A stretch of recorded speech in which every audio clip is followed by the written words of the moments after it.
Hi అండి, welcome to smart kitchen. ఈరోజు మన కిచెన్లో పెళ్ళిళ్ళు ఫంక్షన్స్లో వేసే మునక్కాడ జీడిపప్పు కర్రీ చేస్తున్నానండి. క్యాటరింగ్ స్టైల్లో.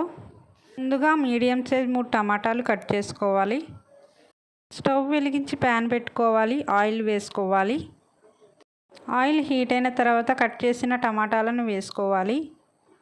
5 లవంగాలు, 4 ఇలాచి, దాల్చిన చెక్క, చిన్న స్టార్ పువ్వు అన్నీ కలిపి వేసుకోవాలి. 2 స్పూన్ల దోసపప్పు వేసుకోవాలి. దోసపప్పు వేయడం వలన చాలా రుచిగా ఉంటుందండి కర్రీ. గ్రేవీ కూడా చక్కగా వస్తుంది. టమాటాలు మగ్గిపోయాయి. చల్లారిన తర్వాత మిక్సీ జార్లోకి తీసుకోవాలి. అల్లం వెల్లుల్లి కూడా వేసుకోవాలి.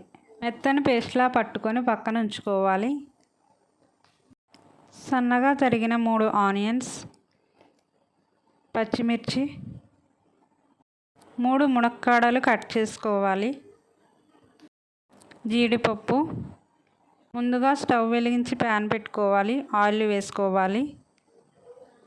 ఆయిల్ హీట్ అయిన తర్వాత జీడిపప్పు వేసుకోవాలి. ఎర్రగా వేయించుకొని బౌల్లోకి తీసుకోవాలి. కరివేపాకు వేసుకోవాలి.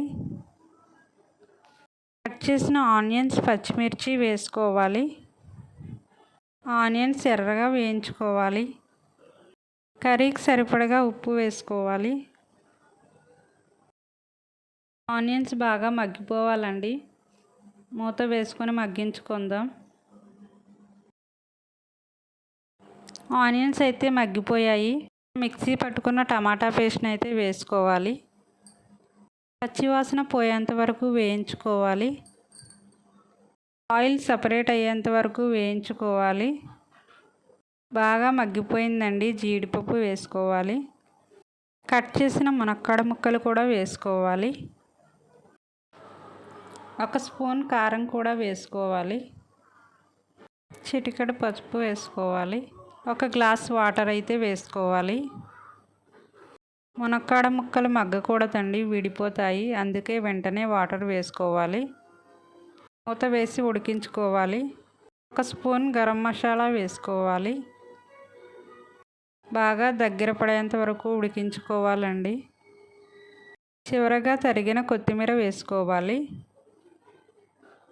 చాలా రుచిగా ఉంటుందండి ఈ కర్రీ. మీరు కూడా ట్రై చేసి ఎలా వచ్చిందో నాకు కామెంట్ చేయండి.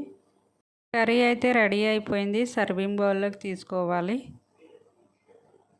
రైస్, రోటీ, చపాతీ, పుల్కా అన్నింటిలోకి చాలా రుచిగా ఉంటుంది.